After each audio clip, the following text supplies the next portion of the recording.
கண்மணி அன்போட காதலன் நான் எழுதும் கடிதமே.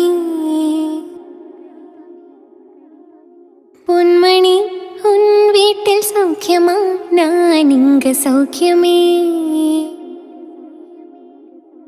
உன்னை எண்ணி பார்க்கையில் கவிதை கொட்டுது, அது எழுத நினைக்கையில் வார்த்தை முட்டுது.